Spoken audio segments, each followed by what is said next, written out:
Hello, welcome to Gooner Pavilion, and it's Arsenal 3, Sunderland 0, and this is one of those results that the scoreboard tells a very different story, but it wasn't a game of domination. It was a game of professionalism, focus, control, and doing your job at home.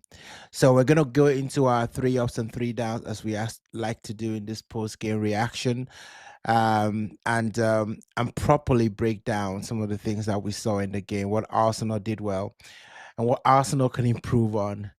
This one, I'm going to love it. So let's get into it.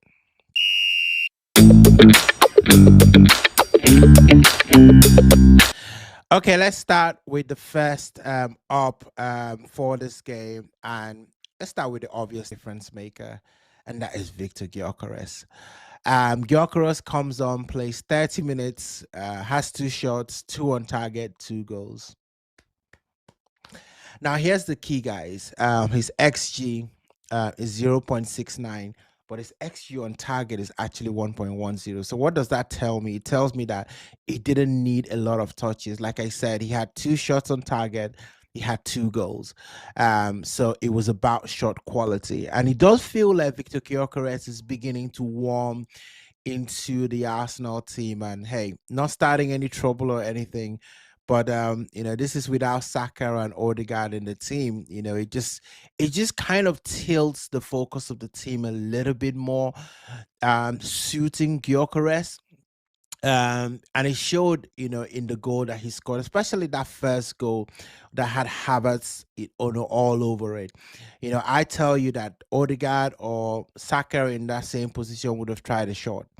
But Havertz passed the ball to Gyökeres, and Gyökeres, moved the ball. It looks a little bit clumsy. It looks a little bit unbeautiful. Is that a word? It looks a little bit ugly, but at the same time, still beautiful. What Gyökeres does, and he puts the ball in the back of the net, and that for me, was great. And his heat map, like, guys, when you look at his heat map here, is basically the penalty box. That's where I want my striker to be, in and around the box, in and around where you can actually do the most damage. And he's a different kind of striker, different profile, no drifting, no dropping deep, no overcomplicating stuff. This boy just wants to put the ball in the back of the net, and we just need to give him all the opportunities to do that. So in a game where Sunderland were compact and space open up late, Arsenal needed a striker to live in that danger zone, and that's exactly what he gave.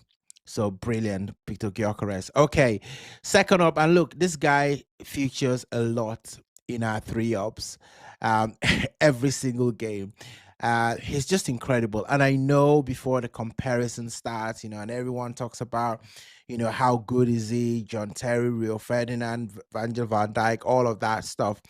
But his performances have become so normal, and they're such at a high level that sometimes you just forget to talk about it. Sometimes you don't want to talk about it, and sometimes I don't want to talk about it. But such is the level that Gabriel has made his performances, that brought his performances to, that when he plays okay or average like other defenders, it looks like he's having a bad day. But you look at his numbers, they continue to dominate. 7 clearances, 3 aerial duels, 3 wins. Like, every time he went for the ball, he got it. 0 times dribble pass. This is the 2nd game in a row that you can't dribble past him. 1 last ditch tackle. And look, his heat map, is always very interesting. When I just look at it after a game, it just tells you everything that you want in your defender. Look at it. Everything in Arsenal's defensive third. It just tells you that he's not about stepping out, not about being flashy. He's about commanding his zone. He understands what the job is, the job description, and he does that to a T. And look, Sunderland didn't get any joy on that Arsenal's left-hand side. And that matters, right? Because you remove the risk early. You remove the risk, you set the tone, and then you allow Arsenal to do what they like to do, which is control. And he doesn't do it with any kind of drama. I just love, Gabriel Magalhães. And I always knew that in this game, as much as it was tempting to not play him, there was no chance that Mikel Arteta is not going to play him. In fact, I don't see, until probably the title is mathematically done, I think Gabriel and Saliba will start a lot of the game. We just need to manage the other games around, the cup games, and see what happens there. Okay, third up for me, guys, game management. And this one for me is something that I had talked about in one of the previous downs. That was something that we didn't do very well, and we're learning, about it. So the possession was basically 50-50, right? Sunderland were not shy to take on the ball. In fact, they were one of the teams that have come to the Emirates and were really brave. They didn't sit down. They didn't do a low block. They didn't do a sort of a mid block stuff. They actually came to play football, and fair play to them.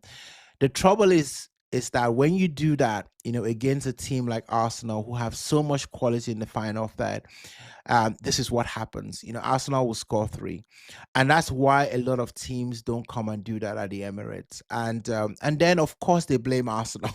They blame Arsenal for what other teams come and do. Say we're too boring, we're too pragmatic. We're playing with the handbrake on.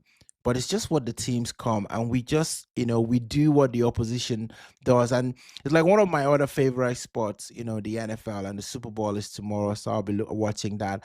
And those of you that like NFL, you can check out my NFL channel as well. But the quarterback sometimes is something that we always say, that you take what the defense gives you, and Arsenal sometimes takes what the opposition comes and does against Arsenal. So, game management was good. Arsenal dominated where it matters. Touches in the box, shot quality. Didn't rush that opener, and didn't just open the game unnecessarily. They just controlled it, killed the tie. And that's exactly what you want to do in your home games. Listen, this is the home stretch now. We're now in the end game now. This is all about winning that Premier League title. And it's about taking it one step at a time. Might not be looking great, might not be sexy, it might be boring, but it gets the job done. Okay, guys, as we always do, we're going to look at 3 downs, the things that Arsenal can improve on, because there's always things that we can improve on, always, right? So the first one, just a quick one on this one, the early tempo just lacked a lot of incision, right?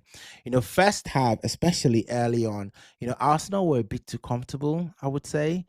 It was loss of circulation, not enough penetration. Listen, there was really no threat, but it felt like Arsenal just were taking their time and all of that. And in games like this, probably doesn't matter, and maybe it might never matter, right?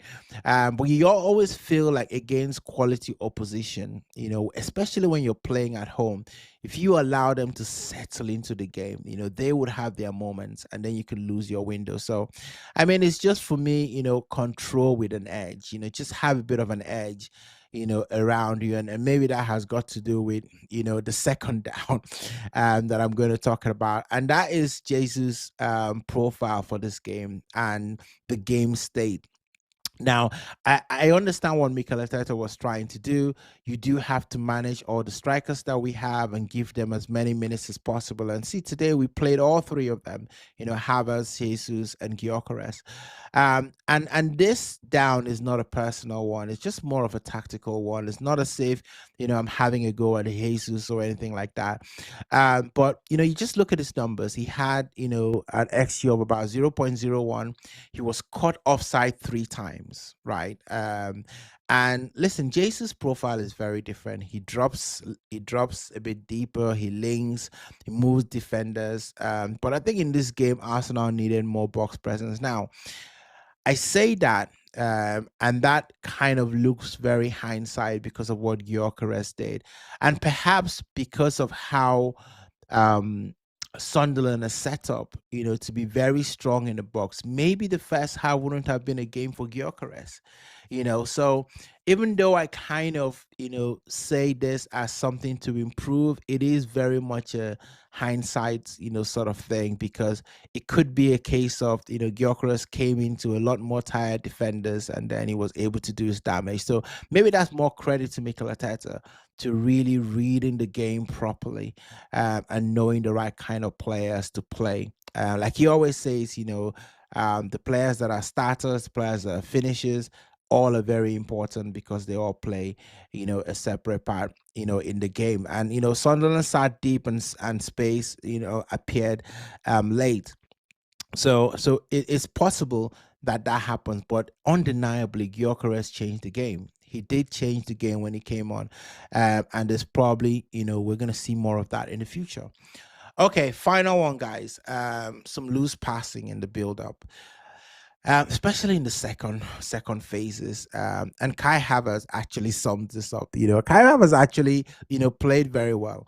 I thought that his heat map, as you can see here, he was just all over the place. He was, playing centrally. You can see he was moving all around the pitch, linking up. And I love even just the eyeball test. Just watching Kai Havertz movement was class. So this is not a bash at Kai Havertz before anyone, jumps on it. He still got an assist and created 2 key passes now. So of course, once you do that, everything else is forgiven. But this is all about, improving, this is all about learning, where we can make those margins that are a little bit better. So for me, it was just more about execution in the second phase. Again, nothing costly, but just some area to sharpen. And to be fair, the productivity we're getting from Havertz after being, injured for over a year, I think is really high. Absolutely very high. He's either getting involved in goals and assists, in these last 3 games, and you include Kyra too as well. And Chelsea, he's been great. He's been great, and I think he's gonna come good. He's gonna come good. But you see that football intelligence that Mikel Arteta always says that he has. The guy is a class player, and I think we're lucky to have him, as a component to help us to get over the line. So again, like I said, that wasn't the bash at Kai Havertz. Okay, guys, let's zoom out because we do this, right? This is Arsenal getting to the title. So we're gonna zoom out and we're looking at, the road to 90. And when we did a preview, we talked about this. We talked about this Sunderland game, sat in the bankable bucket, right, guys? There are 5 games in there, and the target is 15. They are all home games. Arsenal needs to make hay in all of this game. The first one is always important, sets the momentum, makes you feel a little bit, now you're on track, you're not chasing anything, so an Arsenal did exactly that. And this part is important. This part is important, guys. It had nothing to do with Manchester City. And listen, if Arsenal do what they need to do, it will have nothing to do with Manchester City. We will arrive at that game at the Etihad, and we will play without pressure. We'll play free and probably get a result. So we're gonna be tracking this, guys, and so check out, future videos, previews, and reactions. We're gonna see where we are, where we fit in, how the result, actually, gets us. And we got 3 more points, right? That just takes us ever so closely to where we want to go. A professional, controlled performance today. So guys, that's it. That's our 3 ups and 3 downs. Arsenal versus Sunderland. Next up is Brentford versus Arsenal. This is a Thursday game in the Premier League next week, and the preview will be up on the channel as we always do. And make sure you check out our other videos, as well, and drop a like if you enjoyed this. Share this with as many Arsenal fans as possible, and subscribe to the channel, for more of this coverage. Arsenal fans, we might be in for something huge this season, but we know to stay humble. Let's do our job. Let's keep it going, right? Come on, you Arsenal. I'll see you in the next one.